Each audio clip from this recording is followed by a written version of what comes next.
Hello. I wanted to talk about when I actually find something I like. And I just drew this random character like to the side of where I was drawing for practice. I've been following some tutorials online trying to get better at perspective. I mean, clearly I need work and I can tell that myself. A lot of these I'm just copying from videos trying to understand better how I can thumbnail better layouts, compositions. But on the side, I kind of got bored for a minute and my mind totally wandered and I just started drawing this abstract bug dude. Or I hate to call it, I don't know, but I'm probably going to do like a little bit of a character sheet and try to get my idea out more. I don't know why, it's like my brain took over and I lost track of time and I just kind of doodled this thing to the side. But I like it and I want to kind of expand on it. So I'm going to. But yeah, the thing is, like, I've always been trying to think how I can like capture some of the creative process. And I hate to say it, but it seems like sometimes when I get bored, my mind will just come up with stuff. And I kind of did have other ideas, like even this thing right here is like a leg, like an insect leg that I was kind of just experimenting with, and I think I'm going to expand on that more as well. But yeah, I wanted to make this little video just to kind of talk about that, because I feel like when a lot of people talk about any type of creativity, there's a lot of like weird things no one really knows about it. Like people think, oh, do you have to be in the right mindset? And I feel like it can just come to me at random times. But I will say this, that like I've been like, I don't know, designing all these characters and just like getting them down, even though I may not have a solid idea of, well, I do kind of have an idea, but the thing I'm trying to say here is that I'll just kind of like do whatever. So it's like, I find that like, I'm just kind of, the creative process could just strike me at any moment. Like there's not a chance that it's only going to hit me at a certain time of day. But I will say, caffeine does help. As weird as that sounds. I mean, I don't mean to say it like that, but like the only time I could really, I mean, as long as I'm not dead tired, I feel like creativity could hit me. But I'm wrong. Sometimes like creativity could hit me like when I'm trying to fall asleep. And there will be times when I may either like I'm falling asleep, but then I like see an idea before I fall asleep, and then I wake myself up real quick and I take a note in my phone, or I maybe like draw something on a piece of paper. Then I put it down and go to bed. But yeah, it's really interesting how it comes to me.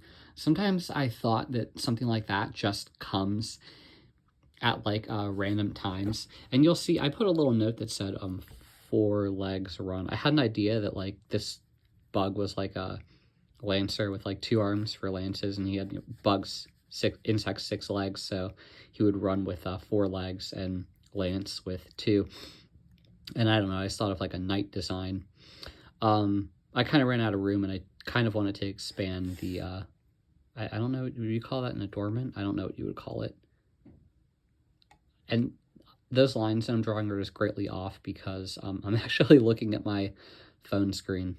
So I wouldn't make such an egregious error, but I don't think it really matters when you're trying to experiment.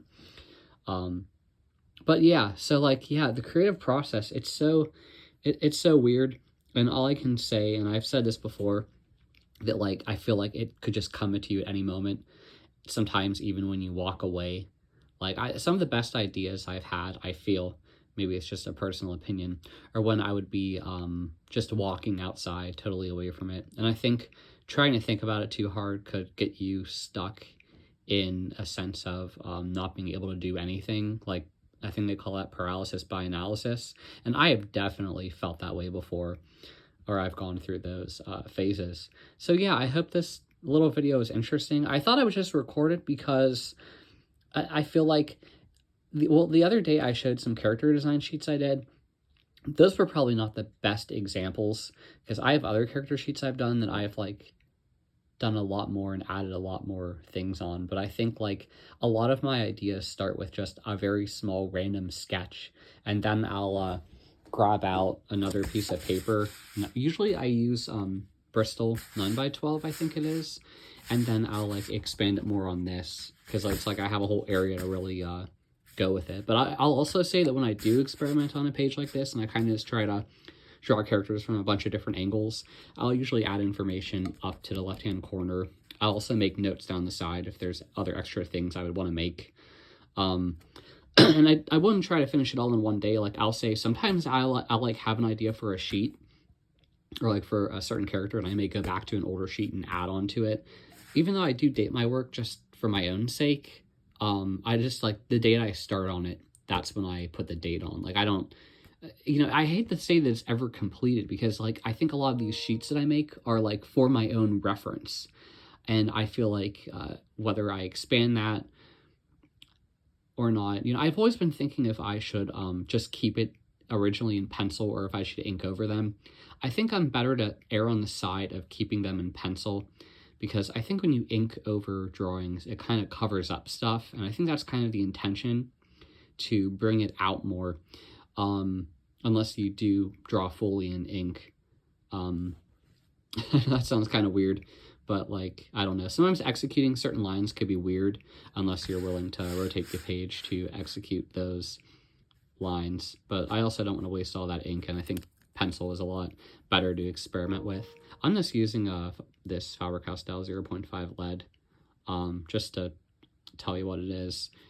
But yeah, so I hope this gives a little bit into like my creative process, if that's what I would call it. It's things like that I think go really undocumented.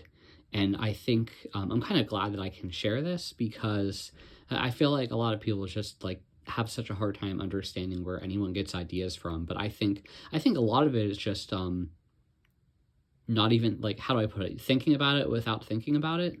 I mean, that's a bad way to put it. I would say the flow state, which they have books on this stuff. I forget the author's name because the name is like incredibly long. It's like, it begins with an M. But yeah, there's a book on the flow state. You don't have to read that, but I'm just saying that, like, I feel like when you draw for long periods of time, eventually it just becomes automatic. And I feel like that happens with a lot of different things. But yeah, I just want to say, like, things will start without me even thinking about it, and then I'll just go from there. And I always wonder, like, how many features to add, and I guess that's always just difficult to say. I mean, you know what I mean? I feel like there's always something you could subtract, there's always something you could add, but I feel like it's better to get something down on the page than to never draw it at all in the first place. But yeah, that's all I wanted to share today. I'm glad that I was able to do that. I hope these videos on my phone are not annoying. I've always been thinking how to maybe do a different setup, but I do like the easy utility of me just being able to, like, whip out my phone and make something to share. Sorry if the lighting isn't good. I'm still trying to think how to fix that, because currently the table that I'm using for traditional drawing is just like a little desk table. I like it and it works for me, but in the future I may have to make something a bit more lighted up. But that's all. Thanks for listening. Bye.